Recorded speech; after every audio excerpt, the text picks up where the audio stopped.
AB today news. Alluri జిల్లా Paderu special డిఎస్సిపై కథం తొక్కిన ఆదివాసీ డిఎస్సి అభ్యర్థులు, నిరుద్యోగులు. ప్రభుత్వ వెబ్సైట్ నుండి ఆదివాసీ ఉపకులాల తొలగింపుపై విచారణ జరిపించాలి.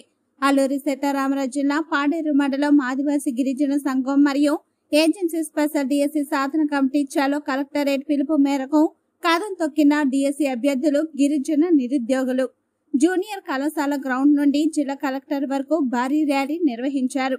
దగ డిఎస్సి వద్దు, మెగా డిఎస్సి కావాలి. ప్రత్యేక డిఎస్సికై ప్రభుత్వం ఆర్డినెన్స్ జారీ చేయాలి. జీవో నంబర్ 3 స్థానే కొత్త జీవో జారీ చేయాలి. వాటికి చట్టబద్ధత కల్పించాలి. ఆదివాసీ ప్రాంతాల్లో 100% ఉద్యోగ ఉపాధి అవకాశాలు కల్పించాలని పెద్ద ఎత్తున నినాదాలు చేశారు. గిరిజన నిరుద్యోగ యువతి యువకులు బయోడేటా ఫారాలు నింపుకొని అర్హతలకు తగ్గ కొలువులు ఇప్పించాలని కలెక్టరేట్ వద్ద చేరుకున్నారు. పోలీసుల ఆందోళనకారుల్ని నిలువరించే ప్రయత్నం చేయడంతో గేట్లు తోసుకొని కలెక్టర్ కార్యాలయంలో బైఠాయించారు.